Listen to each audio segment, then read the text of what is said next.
So Andrew, you actually gave us some really good example. And, the way that I'm hearing is the command and control. We talked about it. And yeah, in reality, it's not just an agile issue. It's, in our society, we've been dealing with command and control Yes. in various different institutions, right? So the important question is, how do you inspire people to let go of command and control, or like how do you have them see the benefits of letting go of command and control so that we can have self-organizing teams? It's all about one word: trust. You have to Mm, trust your teams. You have to trust your process. You have to trust yourself. You have to yeah. trust everyone around you. And here's the thing, that's really hard. Like, Mm-hmm. it's hard to trust your team. And sometimes it doesn't end well.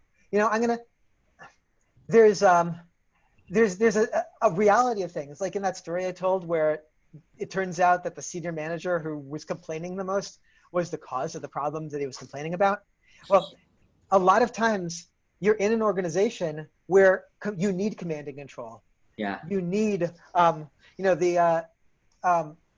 you need, if you talk about the sort of the Agile manifesto principles, what do they mean when they say comprehensive documentation?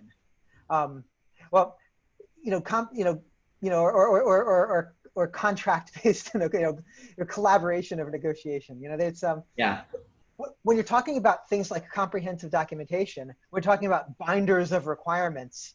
When you're Right. talking about writing a huge amount of work up front, a lot of times you're doing that because you're in an organization where you have a culture, instead of a culture of trust, you have a culture of blame. Mm, Um, I've worked for teams, like I worked for a team where there was this, it wasn't just a culture of blame, it was a culture of fear. Every time there was a bug that was discovered and that made it into production, which literally every single software team in history has done, like bugs make it into production. yeah. Um, the senior manager who could basically fire anyone at will would Right. come stomping out of his office, literally gather the entire group, over 50 people, into a big circle, scream at the top of his lungs and demand to know who caused it. I've Um, actually been in multiple of those meetings when I was a business analyst, and I was a new business analyst, and I didn't know if it was like a normal thing in IT. mhm. I've like seen grown men being yelled at, and It's, yeah. it's crazy. Yeah. Well, that's, so in um, an environment like that, you want comprehensive documentation. You Yeah. want, as me, say if I'm a developer, and I wrote some code that turns out to not do what the users think it should do, I want to be able to point to that requirements document that's 50-page long requirements document and say, well, I just coded what was in that document. So don't look at me, look at whoever signed off on that document. And then there's like 12 signatures on that document. Yeah. So no one person is to blame. It's like distributed. Because Yes. that's a CYA environment. Cover your ass.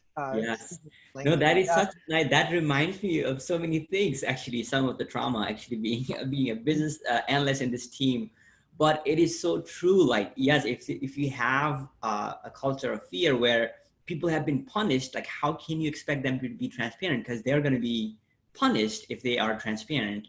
Um, and it's crazy. It's like, I grew up in Nepal, so where in school, like it was command and control style. So when I was there, I literally remember like felt like being in school where you're being yelled at, and you just didn't have much agency. But uh, Right. that's Yeah, great. I actually, my for high school, I went to the High School of Performing Arts here in New York City, Yeah. and I studied music, and it's kind of the opposite in a lot of cases. You'd think, it appears to be like you're given a lot of flexibility and freedom, but when it comes down to it, when you're learning performing arts, there's a lot of, you know, I had one orchestra conductor who screamed and screamed and screamed his head off at us. Although looking back a few years later, I realized that he actually cared very much about us and was doing right by us. Um, and it was less about, and what I realized at one point is it was less about him trying to control us and more about him trying to impose lessons on us in his own way. Yeah. And I feel like in a teaching environment, it's some teachers don't understand the difference between, even if they sound the same, even if they're raising their voice, It's a difference between are you teaching versus are you just trying to control people.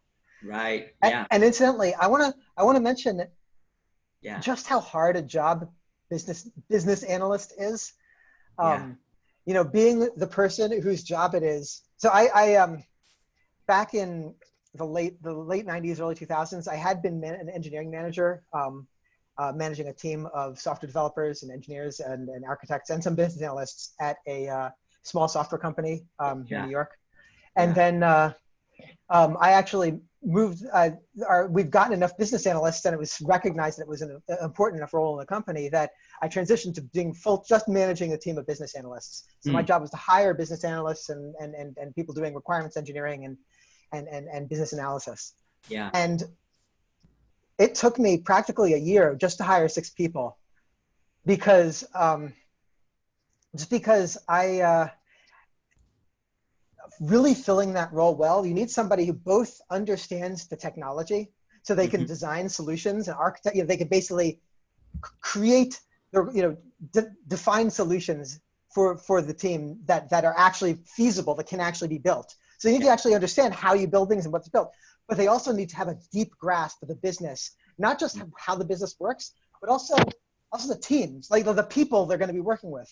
Right. Like in our case, there was a lot of salespeople and account managers, and they had to actually understand the business of the company. Right. That's somebody with both of those sides. That's very hard. Like I ended up finding people who, had 10 or 15 years of development experience, followed by 10 years of business experience, banking experience in this case, or vice versa.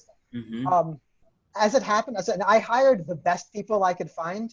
And at one point I looked and I said, wait a second, for some reason my team is all women. It just happened that the very best people I found happened to all be women.